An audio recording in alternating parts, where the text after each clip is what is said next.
पिछले वाले वीडियो में हमने यहाँ पे देखा था कि हिंदी के स्वर और व्यंजन को इंग्लिश में किस प्रकार से लिखा जाता है। इनके लिए इंग्लिश के कौन कौन से अक्षर आते हैं, जैसे कि अ के लिए ए, आ के लिए ए और डबल ए, छोटी ई के लिए आई। इस प्रकार से ये हमने पिछले वीडियो में पढ़ा था। और व्यंजन यानी कॉन्सोनेंट्स को भी किस प्रकार से लिखा जाता है, जैसे क को के, ये सारे हमने पिछले वीडियो में देख लिए थे। तो आज आप सीखेंगे हिंदी से इंग्लिश में नाम लिखना, कि हिंदी के नामों को इंग्लिश में किस प्रकार से लिखा जाए, ये आप सीखेंगे। ध्यान रखें कि इनके कोई रूल या नियम नहीं होते हैं। कई बार क्या होता है कि उच्चारण के आधार पर भी हम इंग्लिश में नाम लिखते हैं। तो शुरुआत हम यहाँ पे बिना मात्रा वाले नाम से करेंगे।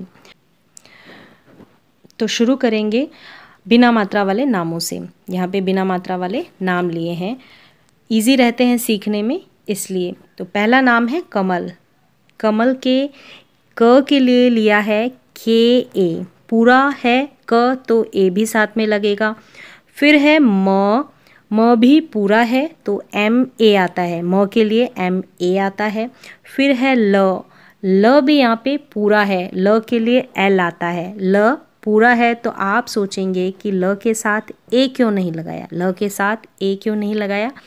तो ये आपको ध्यान रखना है कि ये जो कोई नाम लिखते हैं तो उसके जो आखिर में जो ये वर्ण होता है, ये जो अक्षर होता है, इसमें अगर कोई मात्रा नहीं होगी तो आपको ए इंक्लूड नहीं करना है।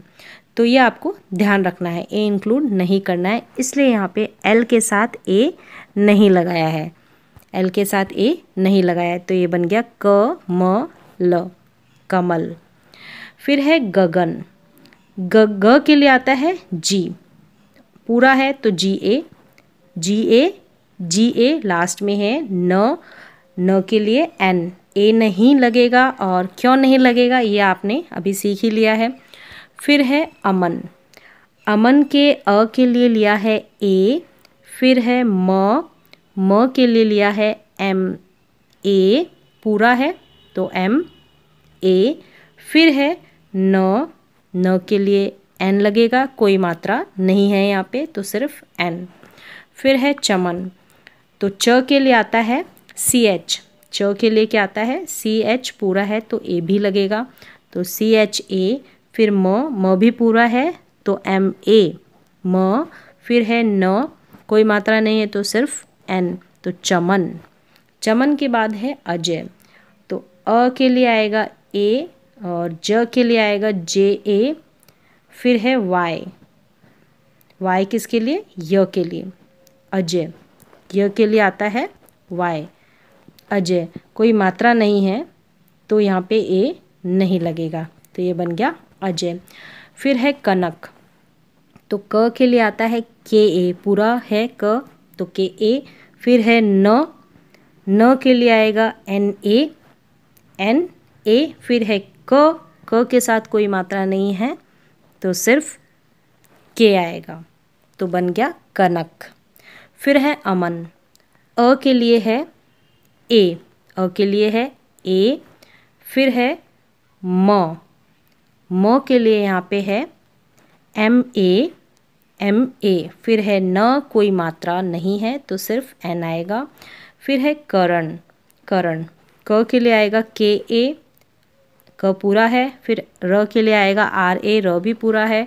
न भी पूरा है, यहाँ पे सिर्फ एन आ रहा है, एन इसलिए आ रहा है क्योंकि कोई मात्रा नहीं है, ऊपर आपने देखा ही था अभी। फिर है यश। तो यश के य के लिए यहाँ पे आ रहा है वाई ए, पूरा है, और लास्ट में श के लिए आता है एस एच, कोई मात्रा नहीं है तो इसलिए ये नहीं लगेगा श। अब यहाँ पे ये नाम है शबनम।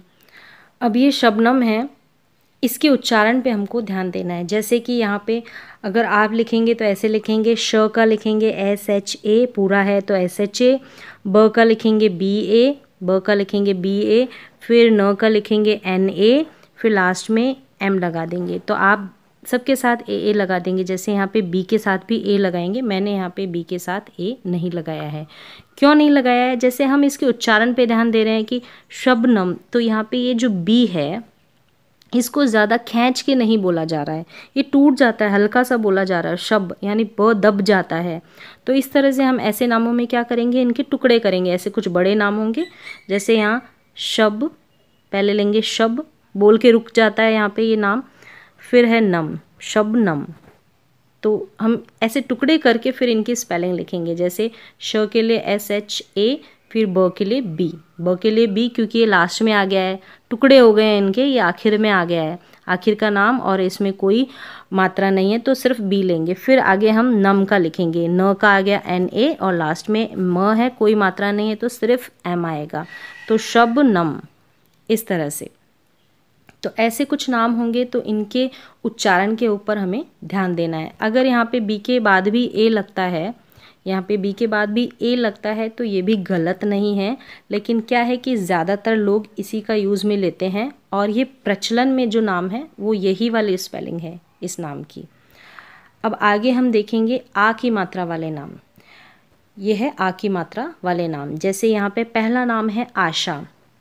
आशा के, अब आपने ये जो आ है, इस आ के लिए ए भी लगता है और डबल ए भी लगता है, दोनों ही लगते हैं, दोनों ही सही है आ के लिए। तो यहाँ पे लिया है हमने ए, सिर्फ ए, आ के लिए लिया है ए, और श है तो SH और लास्ट में आ की मात्रा है, इसमें मात्रा है तो हम लगाएंगे ए, तो ये बन गया आशा। यहाँ पे ये डबल ए वाला आशा भी गलत नहीं है, ये भी सही है, लेकिन अधिकतर यूज़ सिंगल ए वाला लिया जाता है, ज़्यादातर यही प्रचलन में नाम है, यही इस नाम की स्पेलिंग यूज़ में ली जाती है, तो इसलिए यहाँ लिखा है ASHA, आशा। फिर आगे है काजल। ये काजल क के लिए लिया है KA, तो यहाँ पे क के लिए KA। फिर आप सोचेंगे कि डबल ए क्यों नहीं लगाया, तो ये डबल ए वाला भी गलत नहीं है, ज़्यादातर यूज़ ये लिया जाता है, तो ये लिया है काजल। तो इस तरह से क के लिए का के लिए लिया है KA, ज के लिए JA, लास्ट में ल, काजल, इस तरह से। फिर है आकाश। आकाश में आ के लिए लिया है A और का KA, फिर लास्ट में श, कोई मात्रा नहीं है तो सिर्फ SH। डबल ए भी लगा देते हैं आकाश में तो वो भी गलत नहीं है। फिर आगे है, ज़्यादातर प्रचलन में यही है, यूज़ में यही लिया जाता है, तो इसलिए आकाश। फिर आगे है पायल। पायल के पा के लिए लिया है PA और य के लिए लिया है YA, लास्ट में L, ल के लिए कोई मात्रा नहीं है तो सिर्फ L। फिर है कमला। अब इस कमला के उच्चारण में हमको ध्यान देना है, जैसे कमला, कम, अब वही इसके टुकड़े करेंगे हम,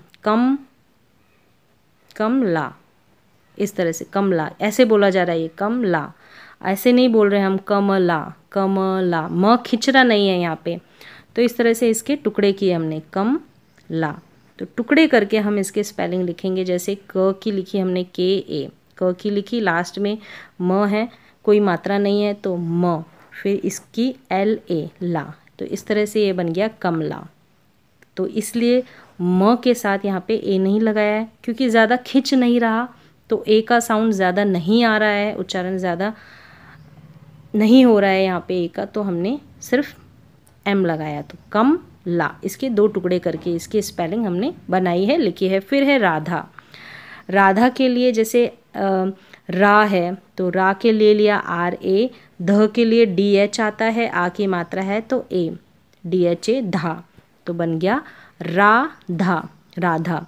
अब यहाँ पे ये बड़ा नाम है घनश्याम।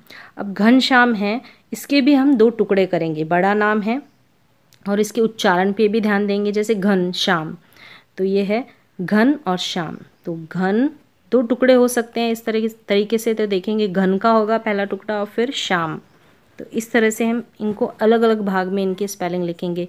घन की लिखेंगे GHA और लास्ट में लिखेंगे N, यहाँ ये लिखा है N, कोई मात्रा नहीं है यहाँ पे कोई मात्रा नहीं है, दो टुकड़े करके हमने लिखा है, तो इसके आधार पे यहाँ पे कोई मात्रा नहीं, तो सिर्फ N आएगा।